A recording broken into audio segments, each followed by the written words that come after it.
Assalamualaikum warahmatullahi wabarakatuh. Salam sejahtera bagi kita semua. Salam, Om Swastiastu, Namo Buddhaya, salam kebajikan. Perkenalkan, nama saya Syafiq Ainul Yahya.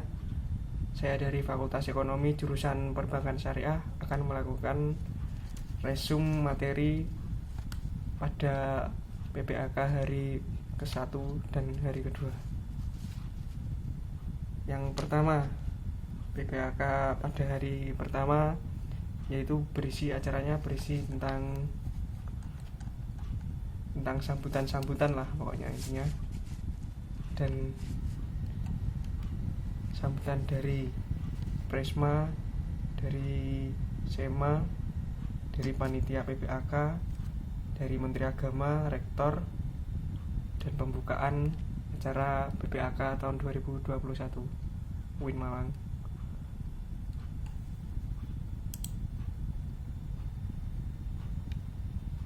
Ya, yang pertama kita akan membahas tentang visi misinya UIN Malang. Yang pertama, visinya adalah terwujudnya pendidikan tinggi, integratif, dan dalam memadukan sains dan Islam yang berreputasi internasional.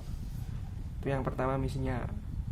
Yang kedua saya akan bahas misinya UIN Malang adalah mencetak sarjana yang berkarakter ulul albab, menghasilkan sains, teknologi, seni yang relevan dan berdaya saing tinggi, kedalaman spiritual, keagungan akhlak, keluasan ilmu, kematangan profesionalitas. Itu yang pertama. Dan di sini Rektor UIN Malang juga membahas tentang kebijakan mutu dan kebijakan akademik.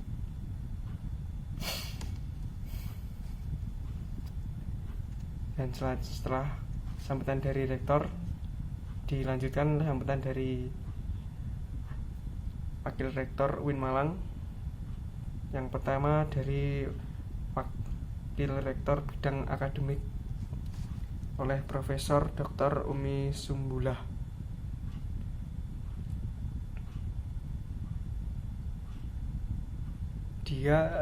Beliau membahas tentang pendidikan Mahat di Mahat UIN Malang. Yang kedua, mengutamakan pendidikan bahasa asing. Yang ketiga, beliau juga mendirikan sebuah rumah hafalan Al-Quran.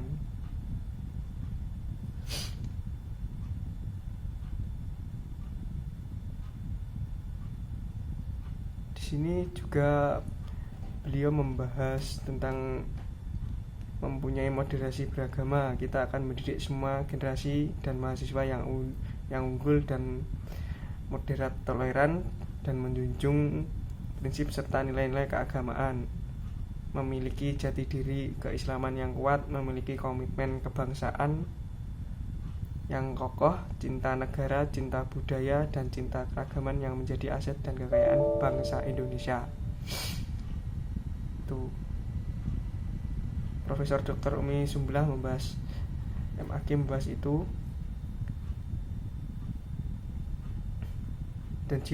Dan beliau juga menjelaskan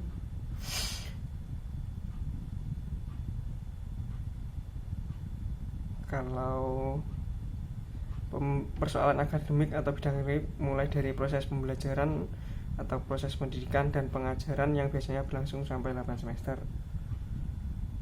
Kemudian kurang lebih ada 150 sampai 160 SKS yang harus diselesaikan dalam 8 semester.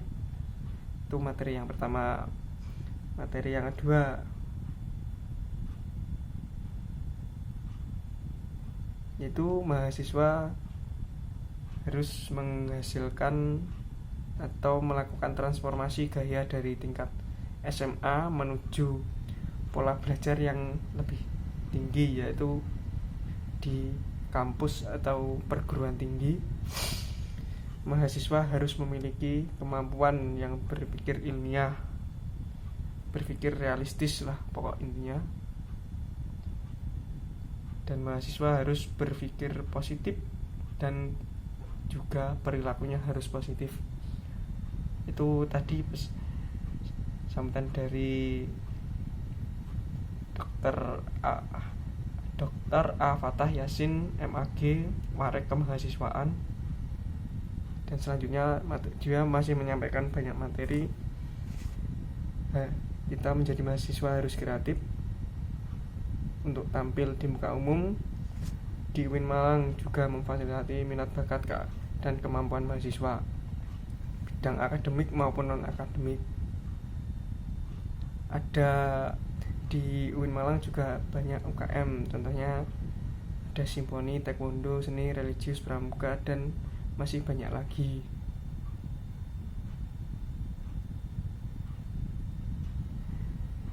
Dema Sema merupakan penyelenggara kegiatan-kegiatan di kampus. Jangan menjadi mahasiswa yang pasif lah. Pokok intinya kalau kita sudah berkuliah atau kita sudah berada di perguruan negeri, kita jangan pasif lah. Kalau bisa kita harus menjadi mahasiswa yang aktif. Itulah pokok intinya. Yang terpenting kenali diri sendiri, jadilah mahasiswa yang berakhlakul karimah dan berwawasan luas. Itu materi yang kedua. Itu tadi resum pada hari PPAK UIN Malang tahun 2021 yang pada hari pertama. Dan sekarang saya akan membahas PPAK pada hari yang kedua. Yang pertama tentang Dema. Ketua umumnya adalah Farham Adi Murosadi dari Fakultas Kedokteran Ilmu Kesehatan jurusan Farmasi. Wakilnya adalah Ahmad Fawaid dari Fakultas Psikologi jurusan Psikologi angkatan 2017.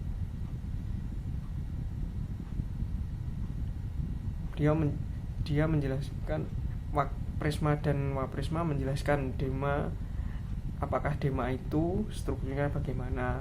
Dan yang pertama, pengertian Dema adalah organisasi intrakampus yang merupakan lembaga eksekutif mahasiswa di lingkungan ataupun di level universitas.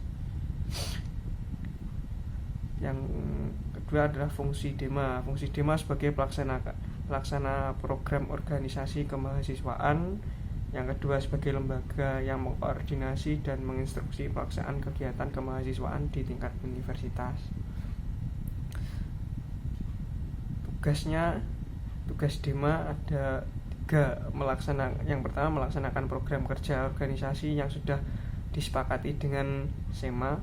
Yang kedua mengkomunikasikan dan menginformasikan kegiatan kemahasiswaan di tingkat universitas. Yang ketiga melaksanakan koordinasi dan sinkronisasi kegiatan kemahasiswaan. Dema terdiri dari 6 kementerian. Yang pertama Kementerian Dalam Negeri, yang kedua Kementerian Luar Negeri, yang ketiga Kementerian Sosial, Hukum dan Politik, yang keempat Kementerian Agama, yang kelima Kementerian Pengembangan dan Kreativitas, yang keenam Kementerian Komunikasi dan Informasi. Dan semua kementerian itu memiliki tugas masing-masing.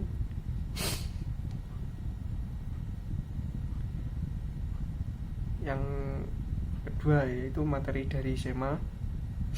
SEMA adalah organisasi di UIN Malang Malik Ibrahim yang berperan sebagai lembaga legislatif yang mengordir Dema, UKM dan HMJ. Fungsi SEMA adalah advokasi orang yang bertugas menyampaikan permasalahan ketika kuliah seperti UKT kepada pihak-pihak terkait. Fungsi selanjutnya antara lain legislasi, pengawasan, dan penganggaran. Tugas-tugas SEMA meliputi pengawasan terhadap Dema, memberi persetujuan atas kegiatan yang dilaksanakan oleh Dema, memberi pengesahan kepada setiap laporan pertanggungjawaban setelah selesainya suatu acara. Yang terakhir memfasilitasi aspirasi mahasiswa UIN Malang. Wewenang Sena yaitu membentuk undang-undang dan yang dibahas Presma. Yang kedua, mempertimbangkan aspirasi mahasiswa, mengawasi hasil sidang Dema Universitas, mengawasi pelaksanaan kerja Dema Universitas, turut andil diam dalam mengkaji permasalahan, menerima dan membahas usulan, memberikan peringatan kepada Dema Universitas. Itu tadi sekilas tentang Dema dan Sena dan Sema. Ya. Selanjutnya akan membahas UKM. UKM di UIN Malang ya banyak sekali. Yang pertama adalah UKM resimen mahasiswa, atau kita kenal secara umum yaitu nama lainnya adalah Menwa.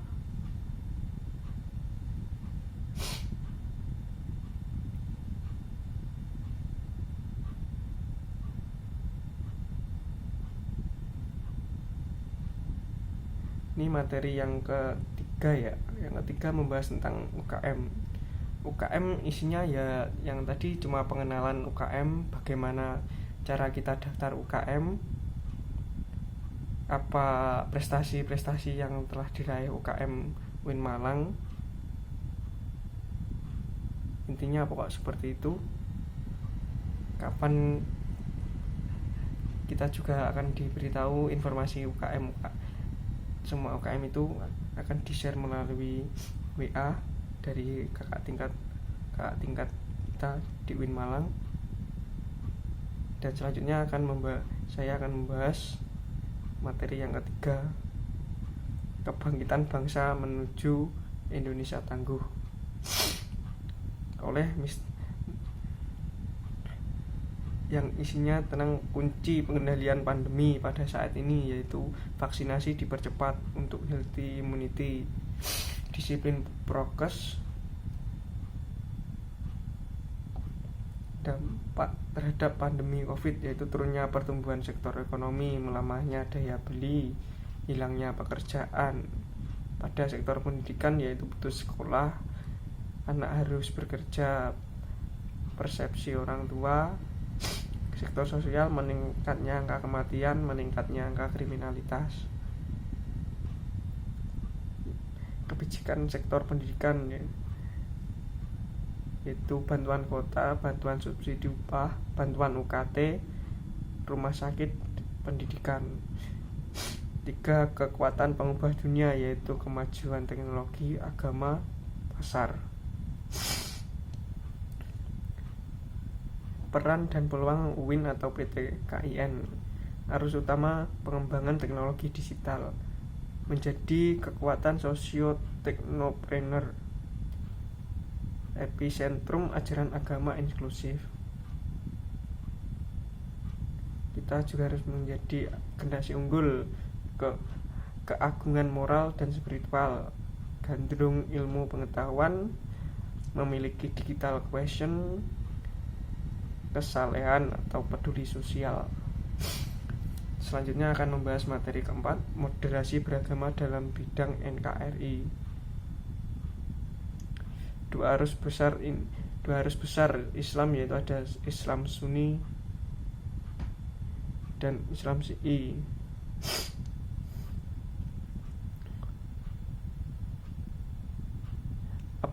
What is moderation in Islam? Definisi moderasi secara etimologis, wasatiyah berarti jalan tengah, posisi tengah, berkeadilan. Secara terminologis, pemahaman atau praktek keagamaan yang menjunjung tinggi kesetaraan keagamaan, toleransi dengan berpijak pada prinsip tawazun antara rasio atau logika, teks serta konteks.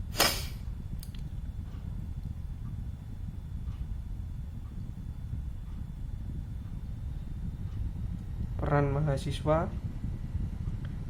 harus memerankan diri sebagai agent of change dalam menguatkan dan mendiseminasi agenda moderasi. Mahasiswa harus mengedepankan kepentingan kebangsaan dan keagamaan yang sesuai dengan prinsip moderasi. Yang ketiga, mahasiswa UIN harus cerdas, akademik, religius, dan berkebinekaan.